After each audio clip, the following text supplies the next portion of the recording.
Next अभी जो हमारा इम्पोर्टेंट टॉपिक है वो थॉमसन्स एटॉमिक मॉडल है। इससे पहले अगर मैं टाइमलाइन बताऊं तो हमने हिस्ट्री ऑफ एटम देखा।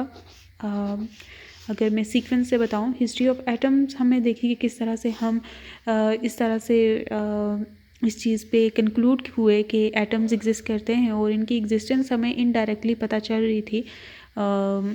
इसके लिए क्योंकि जो बिहेवियर्स देखे गए थे ना केमिकल रिएक्शंस में या फिर गैसेस के बिहेवियर्स देखे गए थे, और गैसेस हम जानते हैं ज़्यादातर आइडियली बिहेव करती हैं। और आइडियली बिहेव करना मतलब कि वो नॉन इंटरेक्टिंग उनके इंडिविजुअल स्मॉलेस्ट यूनिट जिन्हें हम एटम कहते हैं नॉन इंटरेक्टिंग होते हैं, तो वो एटॉमिक लेवल पे ही बिहेव कर रहे होते हैं, जैसे एक एटम दूसरे को कोलाइड कर रहा हो या इस तरह। तो वो ऐसे ही बिहेव करती हैं जैसे एक एटम बिहेव करेगा, ठीक है। इस तरह गैसेस के बिहेवियर ने बहुत हेल्प किया था एटम्स की एक्सिस्टेंस को प्रूव करने में। अगर उनकी एटॉमिक नेचर कंसीडर की जाए ना, तभी गैसेस के बिहेवियर्स को एक्सप्लेन किया जा सकता था, जिस पे हमने काइनेटिक थ्योरी ऑफ गैस को इस्टेब्लिश किया, बोल्ट्जमैन ने, मैक्सवेल ने और क्लॉजियस ने।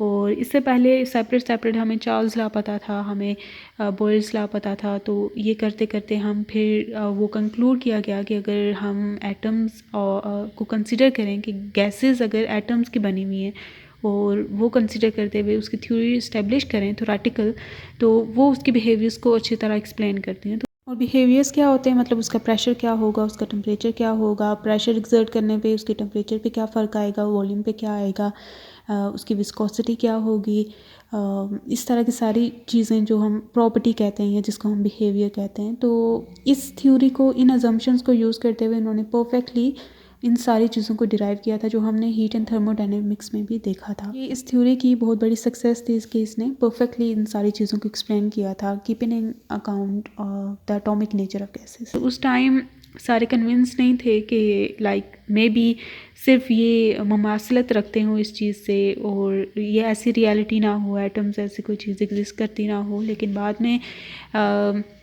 ब्राउनियन मोशन को देखा गया कि किस तरह से जब आप इंक, फॉर एग्ज़ाम्पल एक ग्लास ऑफ वाटर है, उसमें इंक आप गिराते हो तो किस तरह से वो डिफ्यूज़ होना शुरू हो जाती है, स्पॉन्टेनियसली मिक्स होना शुरू हो जाती है। तो वो कैसे होती है, by collision with some things, some particles. तो वो पार्टिकल्स क्या हो सकते हैं, एटम्स से रैंडम पार्ट्स बनाना शुरू हो जाती है, जैसे उनके साथ जैसे किसी के साथ कोलिजन कर रहे हों। तो वो कोलिजन वाली चीज़ें क्या हैं, वो पार्टिकल्स हैं, छोटे छोटे पार्टिकल्स हैं। तो इनडायरेक्टली उससे भी हमें एक्सपेरिमेंटली एक बहुत बड़ी एविडेंस मिलनी थी। और करते करते फिर एटॉमिक थ्योरीज़ को इस्टेब्लिश करना शुरू कर दिया गया, जैसे कि डाल्टन्स की थ्योरी थी। और इसके बाद आहिस्ता आहिस्ता थ्योरी को इस्टेब्लिश करते रहे, एटॉमिक थ्योरी को। और फिर एट द एंड इस पे कन्विंस हो भी गए। जो भी एक्सपेरिमेंटल उनकी एविडेंसेस मिलती जा रही थी, उनको कलेक्ट करते करते, तो फिर जब गैस डिस्चार्ज ट्यूब्स को यूज़ किया गया, वैक्यूम हम क्रिएट कर पा रहे थे उस टाइम तक, वैक्यूम क्रिएट करना वाज बिकम पॉसिबल। तो वैक्यूम क्रिएट करना से मुराद मतलब प्रेशर हम रिड्यूस कर सकते थे। अगर एयर हम किसी गैस में ले रहे हैं, ट्यूब में ले रहे हैं, तो हम उसको रिड्यूस कर सकते थे। और गैसेस जो हैं रिड्यूस प्रेशर में ही करंट को कंडक्ट करती हैं या फिर आयनाइज हो पाती हैं, ठीक है।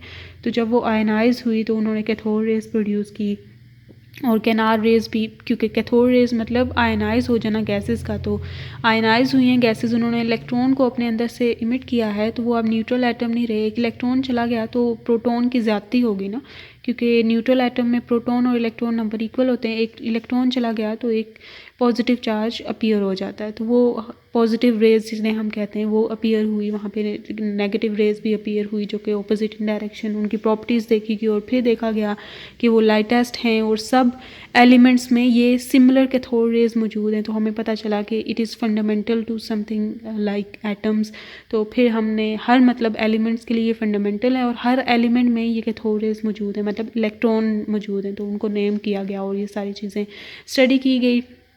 और चार्ज ऑन इलेक्ट्रॉन E/m को कैलकुलेट किया गया, चार्ज टू मास रेशियो। जैसे हमने स्पेक्ट्रोस्कोपी, मास स्पेक्ट्रोग्राफ देखा था न्यूक्लियर फिजिक्स में, तो इसी तरह सिमिलर एक्सपेरिमेंट इलेक्ट्रॉन्स के लिए किया गया था और इनकी E/m J.J. थॉमसन ने कैलकुलेट की।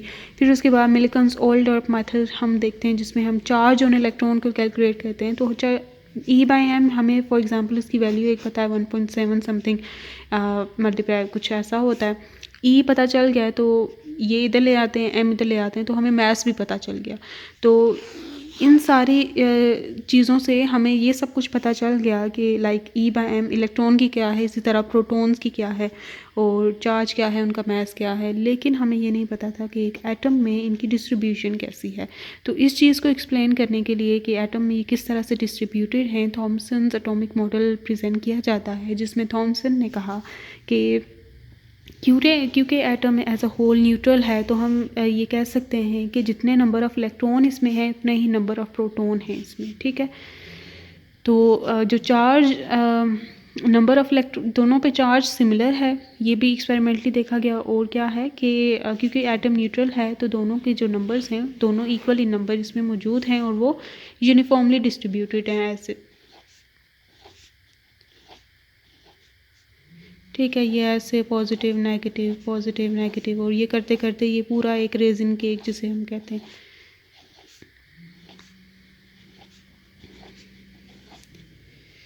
तो ये इस तरह से कहा गया और इसका कहा कि एक कोई रेडियस है, लेट्स से इस स्फीयर का वो r है रेडियस, ठीक है। ये स्फेरिकल शेप में यूनिफॉर्मली डिस्ट्रीब्यूटेड हैं जिस और इस स्फीयर का रेडियस r है, ठीक है। और डायमीटर क्या हो जाएगा 2r हो जाएगा।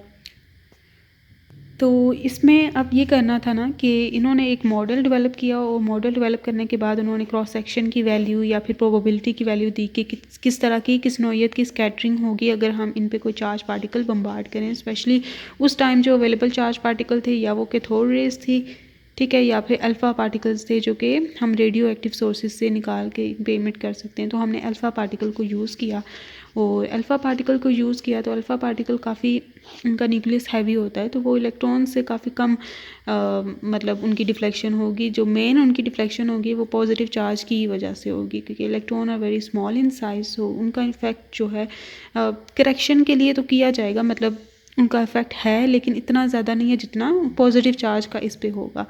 तो इससे फिर हमने ये सोचा कि अगर हम अल्फ़ा पार्टिकल को बम्बार्ड कर रहे हैं किसी न्यूक्लियस किसी एटम पे, तो हमारी एक्सपेक्टेशन ये है कि वो हमें इंफॉर्मेशन देगा about the distribution of positive charge inside the atom. तो हुआ भी यही था। इस मॉडल के मुताबिक नहीं हुआ था। इस मॉडल के मुताबिक हम क्रॉस सेक्शन की वैल्यू निकालेंगे जो हम देखेंगे क्या है, और जबकि एक्सपेरिमेंटली वो काफ़ी डिफरेंट आती है। तो वो कंपैरिजन फिर किया गया। मॉडल से हम पहले कुछ इक्वेशन निकालते हैं, कुछ प्रिडिक्शंस करते हैं कि अगर इस तरह का एक्सपेरिमेंट हुआ तो इस तरह के रिज़ल्ट आने चाहिए अगर ये मॉडल करेक्ट है। तो अगर बिल्कुल ही ऑपोजिट आ रहा है तो इट मीन्स कि इस मॉडल में बहुत बड़ा फ्लॉ है, और यही हुआ था थॉमसन्स मॉडल में। तो आगे हम इसकी फॉर्मुलेशन करते हैं और क्रॉस सेक्शन इसका निकालते हैं इस मॉडल के अकॉर्डिंग क्या क्रॉस सेक्शन आता है। तो इस वीडियो में हमने अभी देखा है हिस्ट्री में क्या हुआ और इसका मोटिव क्या था थॉमसन्स एटॉमिक मॉडल का, जो कि पहले थ्योरी में लिखा जाता है, और फिर आगे हम अब इसका मेन वर्क स्टार्ट करते हैं, ठीक है। This is the charge on protons, total charge जो प्रोटॉन का एटम में मौजूद है, this is a total charge जो कि इलेक्ट्रॉन पे मौजूद है, और दोनों के नंबर्स सिमिलर हैं बिकॉज दे आर न्यूट्रल, ठीक है। This is charge on proton और this is charge on electron, और ये एक स्फीयर में डिस्ट्रीब्यूटेड हैं और यूनिफॉर्मली डिस्ट्रीब्यूटेड हैं। जैसे इलेक्ट्रॉन डिस्ट्रीब्यूटेड हैं वैसे ही प्रोटॉन्स डिस्ट्रीब्यूटेड हैं, दोनों की डिस्ट्रीब्यूशन में कोई फ़र्क नहीं है।